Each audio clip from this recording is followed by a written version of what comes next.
I know writers who use subtext, and they're all cowards. It wouldn't be that strange to say that The Dark Knight Returns is one of the most influential comics of all time. Written by Frank Miller back in 1986, it's a dark, gripping story, rife with character drama, political intrigue, and biting social commentary. But as for what's going on in Gotham, it's not my road to hoe, now is it? Sorry guys, I've got a whole state to run. We've just appointed a new police commissioner, and I'm not about to interfere. Even if you're not familiar with the Batman comics, there's a good chance you felt its influence somewhere. This comic's legacy has spread far and wide, and the Batman we know today can trace the roots back to this very story. In 2013, the story was adapted into a two-part animated film simply titled The Dark Knight Returns. This adaptation is fantastic. It's one of the best DC animated films to date, and it does an excellent job at capturing the spirit of the original story. Instead, we're going to talk about these jabronis: Chris Nolan's The Dark Knight Rises, and Zack Snyder's Batman vs. Superman. Rises and BVS aren't direct adaptations of The Dark Knight Returns, but they both take elements from the original story and retool them in ways to fit the films, with very mixed results.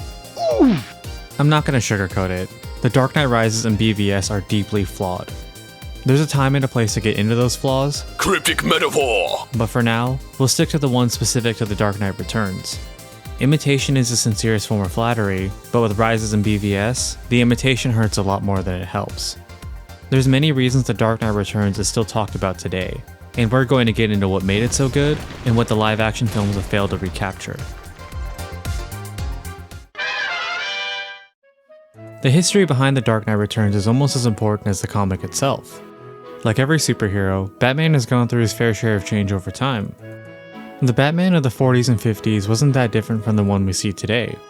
Early comics followed in the footsteps of detective stories, with a dark, gloomy mood to match. Even Batman himself wasn't above a little murder. Just like today. But I don't have to save you. Cool motive, still murder. This took a turn around the late 50s. Batman's rougher edges were ironed out, and his stories gradually shifted towards a lighter tone. But by the 60s, the pendulum swung a little too far, as we can see with... You risked your life to save that riffraff in the bar? They may be drinkers, Robin, but they're also human beings. The 1966 Batman series was emblematic of the times, as a much more campy and comedic take on the Caped Crusader. And they're a lot of fun. The series plays out like this absurd sitcom where everyone is in on the joke. Well, into the soup? Why not? But the series was a far cry from the Batman of yesteryear, and for over a decade, the campy, lighthearted Batman was the one the general public knew best. Until 1986. Frank Miller's graphic novel, The Dark Knight Returns, served as a direct response to the campiness of the 60s and 70s. It was dark, it was violent, and most importantly, it was good. The novel was a critical and financial success, and it led the way for other Batman stories to follow in its footsteps. Without The Dark Knight Returns, we might never have gotten Batman the Animated Series, Batman Black Mirror, or The Dark Knight. As far as the novel itself, The Dark Knight Returns is the story of an older Bruce Wayne. It's been about a decade since he last donned the cowl, with the death of the second Robin, Jason Todd, being the main reason for his retirement. As for Bruce, he's a shell of his former self. His entire life was dedicated to the pursuit of justice, and with no Batman, he's a man without purpose or emotion. But while Bruce Wayne has lost his way, the world around him has kept moving forward. Crime in Gotham is at an all-time high, and the criminals themselves are more violent than the thugs of the past. And as Bruce sees Gotham grow worse and worse, years of repressed trauma and agony wash over him all at once. You try to hold me back, but you're weak.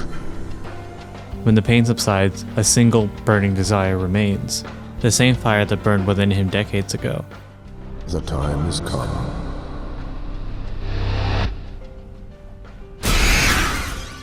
And so, after a long hiatus, the Dark Knight finally returns to his city. But the Gotham he returns to is not the same one he fought for.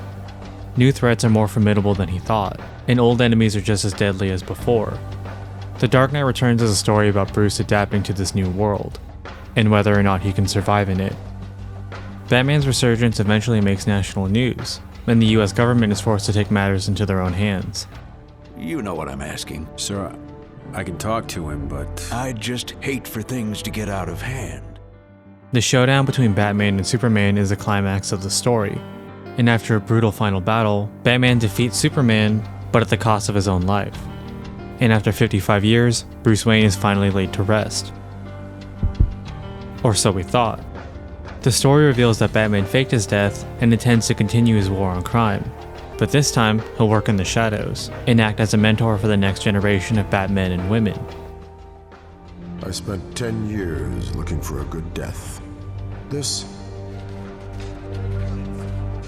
be a good life. If any of that sounds familiar, it probably is. Many Batman stories have pulled elements from this one and tweaked them in ways that fit that specific story. The Dark Knight Returns isn't perfect by any means, but it's a story with a rich history behind it, and it was written with that history in mind. While the story does still hold up, some parts don't work as well in the modern era, at least not without some major adjustments. Which brings us to The Dark Knight Rises. Rises draws inspiration from many stories, with the main ones being Nightfall, No Man's Land, and of course, The Dark Knight Returns. Now, Rises is a very different kind of story. The Dark Knight Returns is a story about change and adaptation, while The Dark Knight Rises is a much more emotionally rich, character-driven story. But Rises does follow a similar story progression, especially with the film's beginning and ending. Rises takes place 8 years after The Dark Knight, and Batman has gone into retirement due to guilt, depression, and a lack of purpose. The death of Harvey Dent led to the creation of the Dent Act, a piece of legislature that, as the mayor explains, gives the Gotham PD the teeth they need to bring criminals to justice. Gotham is in an era of peace, and as far as Bruce is concerned, Batman isn't needed anymore. But whispers of a criminal uprising reach Bruce's ears, and he's forced to come out of retirement to save Gotham once more.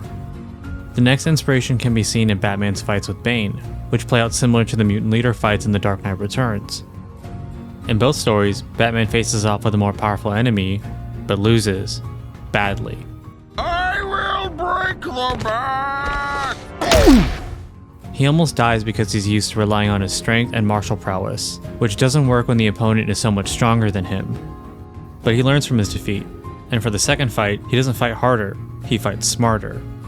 By using his intellect and coming up with a proper strategy, he's able to turn the tables on his opponent and secure the victory.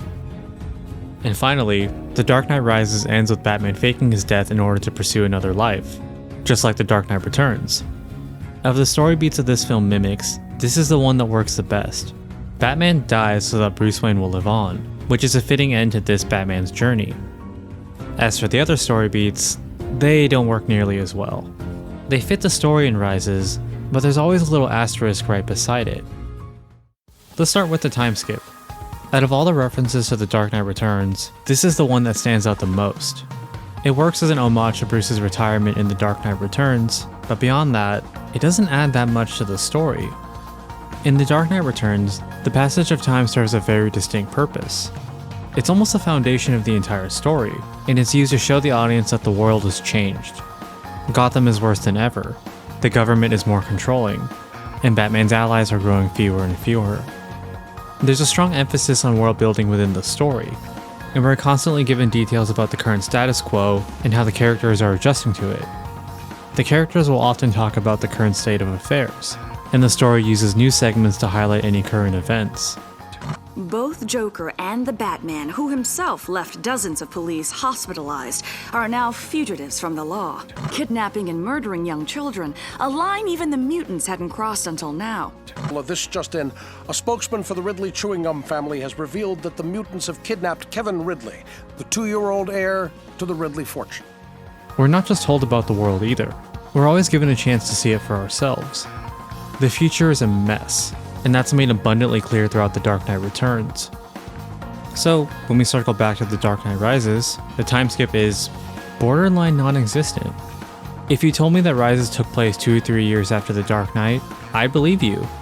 The biggest change from The Dark Knight to Rises is the Dent Act, but the other changes are really minor. Batman got weaker and built a nuke, Barbara Gordon left and took the kids, and that's it. For an 8-year time skip, you'd think a lot more would have changed. Nolan's explanation for the time skip is, to paraphrase, so that the sacrifice in The Dark Knight means something, and he wanted to show that through the passage of time. But that gets into something he struggled with throughout his career, telling over showing. It made Gotham a safer place than it was at the time of his death 8 years ago. This city has seen a historic turnaround. All you need to know is that there are 1,000 inmates in Blackgate Prison as a direct result of the Dent Act. These are violent criminals. When you and Dent cleaned up the streets, you cleaned them good. Pretty soon we'll be chasing down overdue library books. The characters talk about how much better Gotham is, but a few lines of dialogue isn't good world building. The Dent Act did make Gotham a better place, but we never get a chance to see that Gotham for ourselves. As far as the movie is concerned, a lot has changed, but it doesn't feel that way. The 8-year gap doesn't add to the world in Rises, and the story additions aren't meaningful enough. It feels like a shortcut, like an attempt to add depth where it's needed, and to get the characters and plot to where they need to be. And it's a shortcut that wasn't really needed to begin with. The time skip made Batman weaker, but he doesn't need a reason to lose to Bane. As a wise man once said, "Please, no Johns." This Bane is trained by Ra's al Ghul and is literally built different. It's not that hard to see how Bane could just overpower Batman, time skip or not. And all the other plot points, like the fusion reactor, could easily happen in 3 or 4 years. The time skip is a lazy shortcut at best, and at worst, it actually weakens parts of the entire trilogy. For example, The Dark Knight ends on such a powerful note. Batman takes it upon himself to shoulder Dent's sins, and he's willing to keep fighting for Gotham no matter what. It demonstrates an incredible strength of character, and it's one of Batman's most heroic moments in the entire trilogy.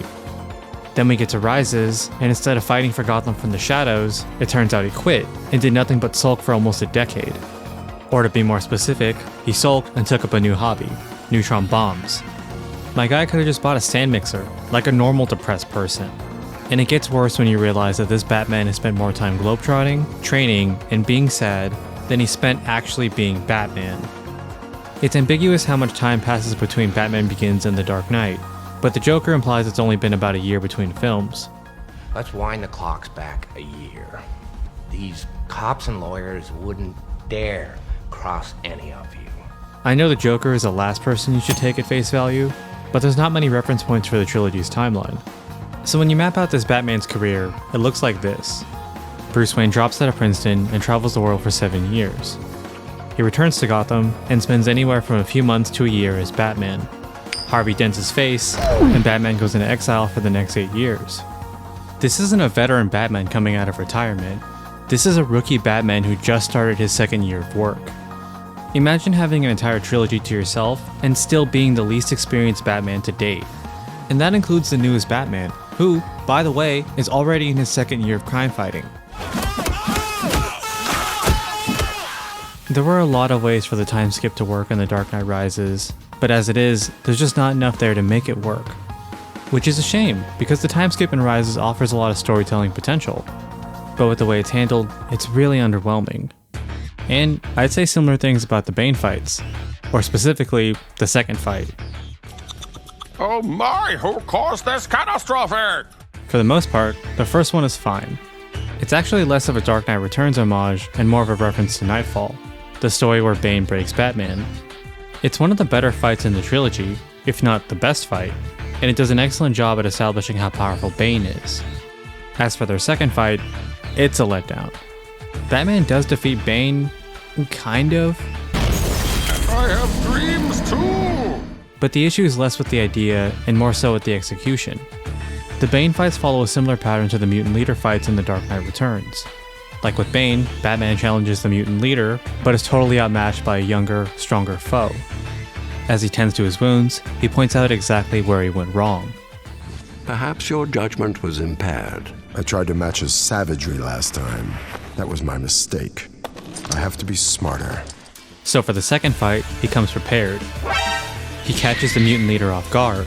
He moves the fight to a location where he has the advantage, and he chooses his blows with surgical precision. That a tickle? That was a nerve bundle in your deltoid. Might not have hurt, but you won't be moving that arm for a while.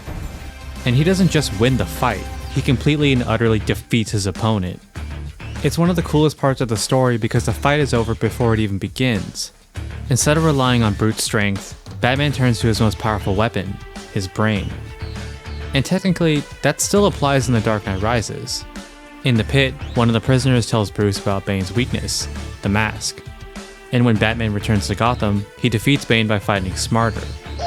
There's a moment in the fight when he starts targeting Bane's mask, giving him the edge he needs to win the fight. And sure, the whole brains over brawn thing does work, but like, come on. Batman's master plan basically boils down to punch him in the mouth a few times. And that's really, really underwhelming for a character who's known for his intelligence. Not to mention how silly the fight looks, but that's a conversation for another day. Nolan had the right idea for the second Bane fight, but the execution falls flat. It pales in comparison to his counterpart, in pretty much any version where Bane gets to fight Batman, and it's really lackluster for what should be the film's climactic battle. It's neat that Rises borrows a lot from The Dark Knight Returns, but at the same time, it's hard to ignore how clumsy it's put together.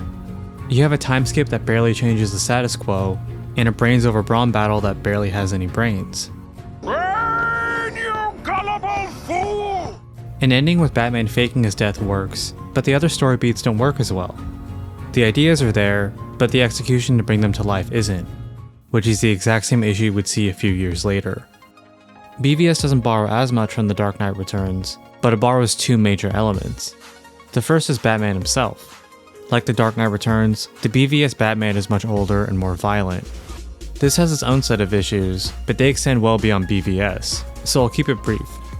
But the darkness in The Dark Knight Returns is a result of the times. The story is grim, and the characters are written as extreme versions of themselves, as if all their worst qualities are dialed up to 11. It worked back then because it served a purpose. The world needed a reminder of what these stories could be like, and The Dark Knight Returns was the perfect wake-up call. But as good as The Dark Knight Returns was, it's not the best indicator of what makes these stories good. These stories, and the heroes in them, are at their best when there's balance. Like the dichotomy of someone who is a man first and a god second. Or someone who is unquestionably a good person, but dealing with darkness of their own. And when you take away that balance, it becomes way less interesting. And it's not really necessary either. Nowadays, we already have an idea of what darker, more subversive stories look like. DC and otherwise. Making the characters dark and violent can work, especially if it serves a purpose for the story being told. Hell, that's the entire point of The Dark Knight Returns. But in BVS, the overt darkness doesn't really add anything. At most, it takes characters and ideas that were already interesting and makes them more shallow and one-dimensional. And that brings us to the second point, and the one that's in the title, Batman vs. Superman. The story in BVS is almost entirely original, but the fight itself is a direct reference to the battle in The Dark Knight Returns. The fight itself looks fine. For all his faults, Zack Snyder knows how to make scenes look good.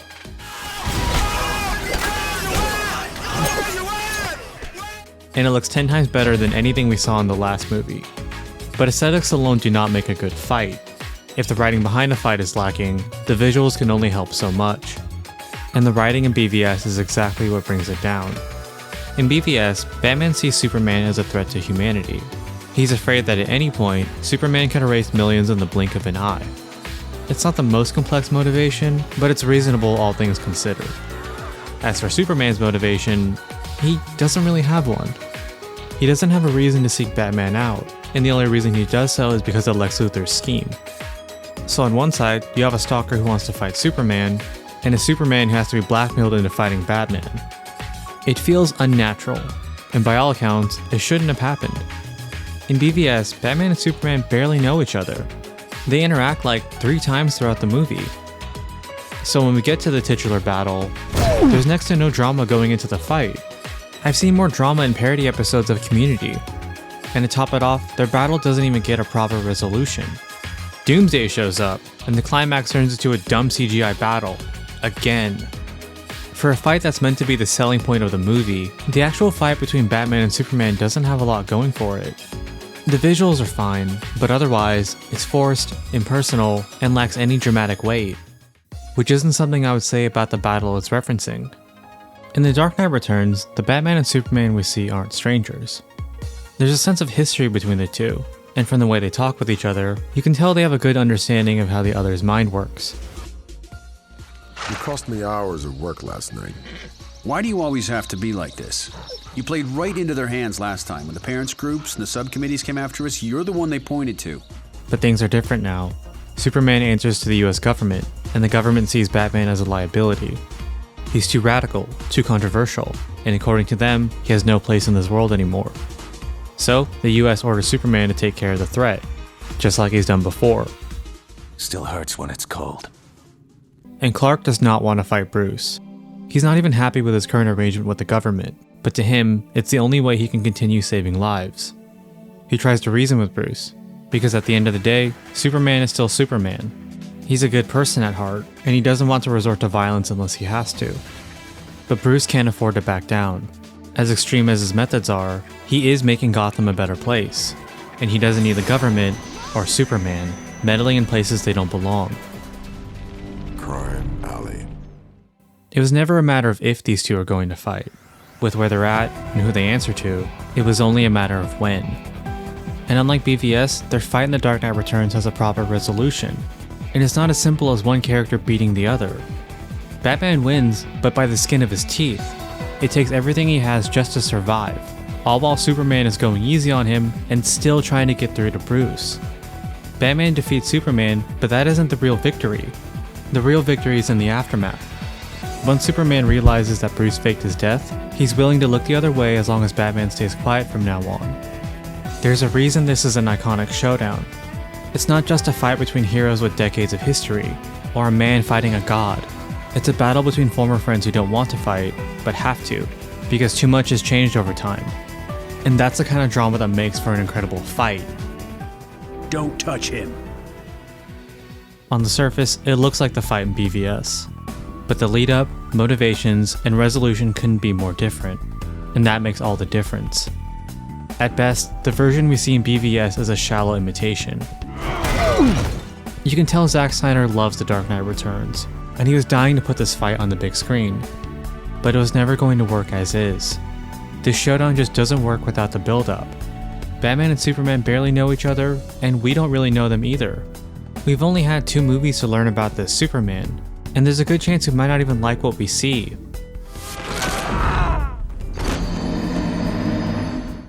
And we've had even less time to learn about this Batman. This movie should never have been the sequel to Man of Steel, and it should never have been made before a proper Justice League movie. Warner Bros. And Snyder wanted the payoff, but they didn't want to put in the work to earn it, and it shows. Instead of an emotionally charged battle between former allies, what we got was a cold, lifeless scuffle between total strangers. And speaking as someone who loves Batman and Superman, it could have been so much more. Batman, it's really you. Now, The Dark Knight Rises and BVS are obviously very divisive, and mimicking another story, let alone just The Dark Knight Returns, is just one of their many issues. But they both suffer from the same problem. They borrowed elements from The Dark Knight Returns, but didn't put in the effort to make it work. And it would have been so easy. There were many, many opportunities for these films to copy elements from The Dark Knight Returns and make them their own. Instead of a prologue focused on Bane's stupid hijacking, we could have had one that shows how much Gotham has changed since The Dark Knight. Or a movie that builds the relationship between Batman and Superman so that their eventual showdown has actual weight to it. The Dark Knight Returns isn't this flawless, unadaptable story, but many of the narrative decisions stem from the era surrounding it. It was the perfect Batman story for that point in time, and while it worked back then, you can't blindly copy parts of the story and expect the same result. An older Batman coming out of a decade-long hiatus is a good premise, but it doesn't work as well when the Batman in question is still a spring chicken in a sequel that only came out 4 years after the last movie. A showdown between superheroes would be amazing to see, but not as a second movie in a cinematic universe. The story beats in The Dark Knight Returns are there, but they're lacking the writing and execution to bring them to life, and it leaves both films as clunky imitations. The Dark Knight Returns is a classic for a reason, and as for the films it inspired, well, some things are better left unsaid. For now, at least. If, for any reason, you've sat through this and haven't seen or read The Dark Knight Returns, first off, I appreciate it. This script started out as a discussion about The Dark Knight Rises, and before I knew it, one thing led to another. But more importantly, I encourage you to check out The Dark Knight Returns for yourself. A Cliff Notes plot summary doesn't really do the story justice. As you probably noticed so far, the 2013 adaptations are incredibly faithful, bordering on a shot-for-shot remake in some places. Not only is the core story intact, but the stellar voice cast, the music, and the improved pacing all do a wonderful job at elevating the original story. I can't recommend this version enough. especially if you're not really a comic book reader, or if you just like good superhero films. And of course, I'd always recommend the original graphic novel. While I adore the 2013 adaptation, it does cut some plot lines, some of the politics, and a lot of the inner monologues that add more character depth. The graphic novel is the complete, unabridged version of the story, for better and for worse. It's a little dated in some places, but it's still worth a read today. There have been much better Batman stories since then, but The Dark Knight Returns is an important part of Batman's past, and honestly, it's a really important part of his future. BVS and Rises aren't the first to borrow from The Dark Knight Returns, and I can guarantee you they won't be the last. It's only a matter of time until we see it on the big screen again, whether it's with the next Batman or any of the ones after him.